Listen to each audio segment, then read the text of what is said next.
There's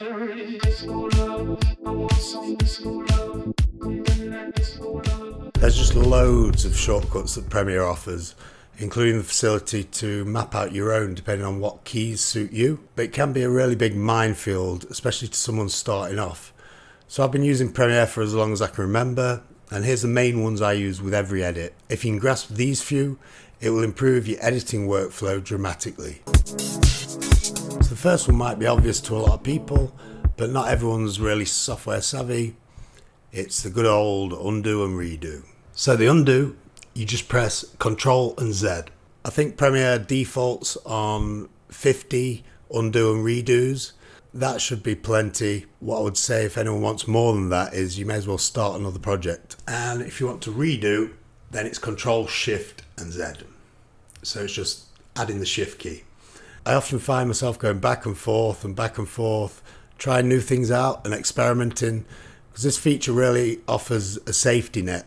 So you can go deep into something you're trying, and if you realize it's not going to work, you can just go back, redo, undo, redo. So here's a demonstration of me undoing and redoing quite a few actions. You can notice how quick it responds, so it does really save you a lot of time.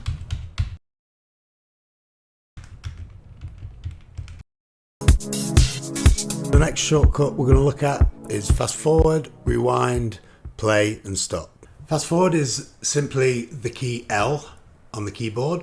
Rewind is J.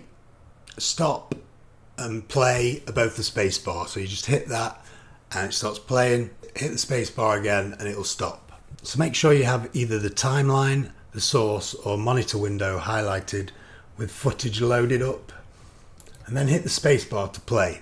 Artists and DJs, that will play at normal speed, parts of the world, and while it's playing, if you then press L, that will start the fast forward, so it'll be going at double speed now. You can press it as many times as you want, and I think more than 3 and it just goes too fast, and then stop and rewind with J.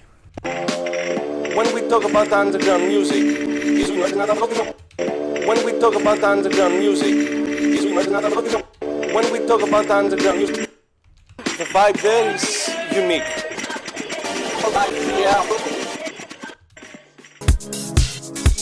That brings us on to the 2 arrow keys, left and right.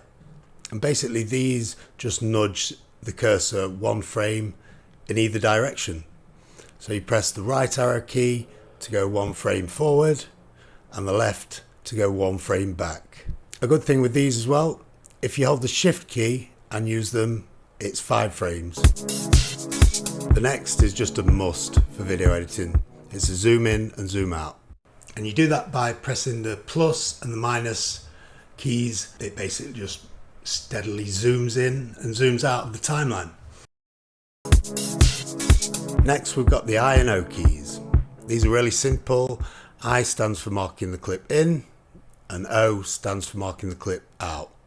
So when your clip is playing, you just tap the key I to mark the in point and O to mark the out point, and that has marked your clip within that clip that you can then drag to the timeline. Really simple, but it definitely increases your efficiency whilst editing. Finally, we've got a few keys that allow you to switch between the timeline tools really quickly, rather than using your mouse to go and click on them individually. So if you press C whilst you're on the timeline, that will change the cursor to a razor tool. If you then press V, the cursor will change back to a pointer or selection tool. I sometimes use N, which changes the cursor to a rolling edit tool, which lets you refine the timing of a cut between 2 clips rather than moving them around and losing your way and maybe deleting parts. It's a really efficient way to switch between the tools rather than having to use the mouse. So those are my top shortcuts in Premiere Pro.